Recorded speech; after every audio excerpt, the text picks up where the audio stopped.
Good evening. I'm Byron Scott with a CTV News update. Governor Larry Hogan revises his plan to cut $672 million in state funding. Addressing the Board of Public Works this morning, Hogan proposed cuts of $413 million.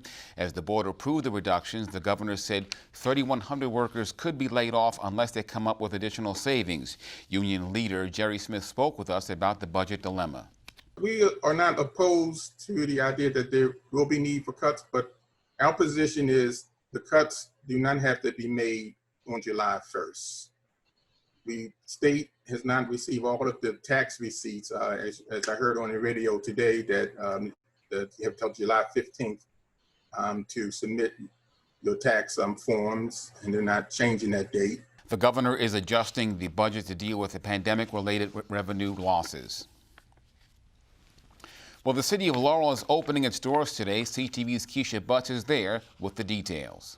That's right. The city of Laurel's employees are excited to get back to work here at the Municipal Center. Some major changes like the self-serving kiosk have been installed to ensure everyone's safety, as residents can now come here to get anything from passports to permits. The purpose of the kiosk are to allow our citizens to still come to City Hall, but for their employees to remain safe, and for our citizens too. We are not opening the building where they can just go around like they used to. They can go online to our permit system. They can wrap, as we call it, register, apply, and pay.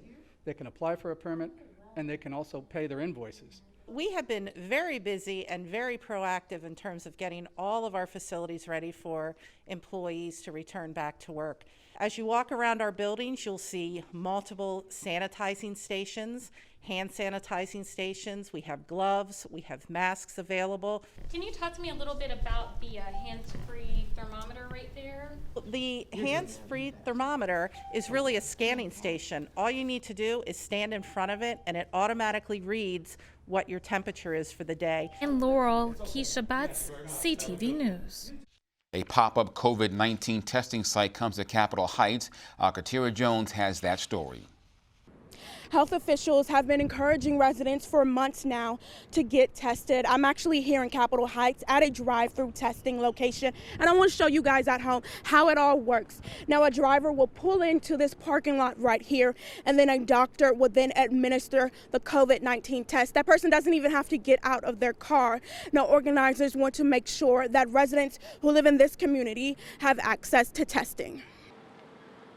We wanted to get out into the communities that the people are not being serviced for COVID testing. This week, Dr. Denise Mitchum from MCI Diagnostic Center set up shop in Capitol Heights to test people for COVID-19. The two-day testing event, which ended this afternoon, was free and open to the public. I'm working as a counselor down at the youth homeless shelter, and we have over 20 young people that's in our facility, in our program. And so I felt as though that me working there and coming to work every day, it was important for me to get tested. You don't have to have any symptoms, and we recommend that everyone in the community to get tested. So we're bringing the testing to the community. According to the state's website, a CVS on Marlboro Pike is the only COVID-19 testing site in Capitol Heights.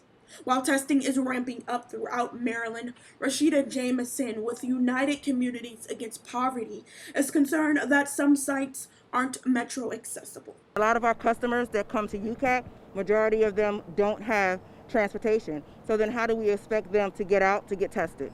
And so bringing it to the community, taking the stigma out of getting tested, I think is paramount. Organizers say they plan to partner up with MCI Diagnostics in the future to provide more testing sites. Reporting in Capitol Heights, Katira Jones, CTV News. AAA Mid-Atlantic is out with its summer travel forecast, and while many are expected to hit the roads this summer, the numbers are down due to the pandemic. AAA says Americans are expected to make 700 million trips between July and September, which is 15% less than last summer's season. AAA predicts air travel will be down by 73%. Travel by the nation's rail system and cruise lines will be down by 86%. Automobile travel will be down by 3.3%. That's what we're seeing across the board. So that again speaks to the whole issue of safety. and carving out a personal cocoon as you travel.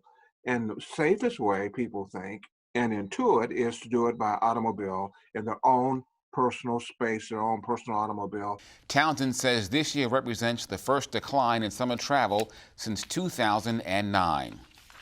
And the town of Upper Marlboro is mourning today. Commissioner and former Mayor Wanda Leonard passed away yesterday at Southern Maryland Hospital. She was 58 years old.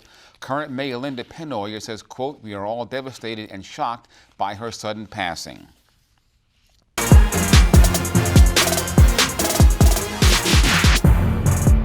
Hi everybody, welcome to this CTV Sports Report. Today we are talking Major League Baseball. Players report to Camden Yards right behind me later this week as Spring Training 2.0 gets underway in preparation for a 60-game 2020 season. Orioles General Manager Mike Elias talked about getting back to work and getting the season underway.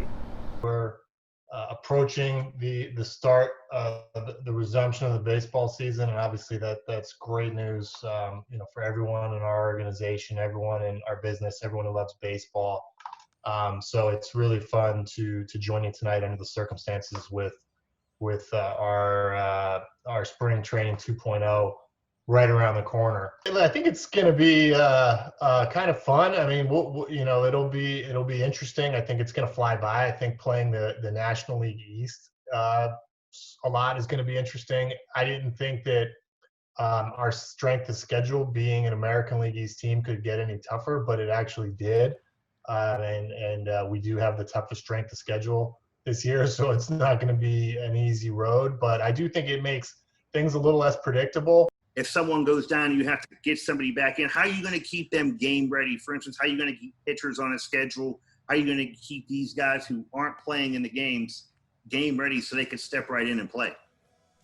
So we'll have, we don't have Norfolk as our AAA this year because of the setup, but we will still have the ability to option people down. They will go to our second site, and it's not just going to be practice. We're going to have simulated games so that pitchers can throw innings and hitters can get live at bats.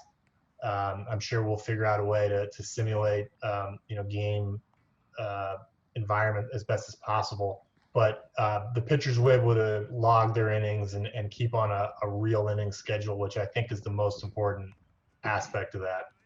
More Orioles news. The team has officially signed 2020 first-round draft pick Heston Kjerstad to a $5.2 million contract. It is below slot value for the second overall pick. I'd like to thank everyone that helped get me to this moment. Definitely didn't do it on my own. It takes a group of people, whether it's my parents, my high school coaches, or everyone at the college I went to. There's a ton of people that backed me this whole time. And then also a huge thank you to Mike Elias and the Baltimore Orioles for giving me a shot at playing professional baseball. And, I'm just excited to get my professional career started. It's definitely tough not being able to go out and play games, because me personally, I think that's the best way to improve as a player, is to be playing every day and facing high-level competition.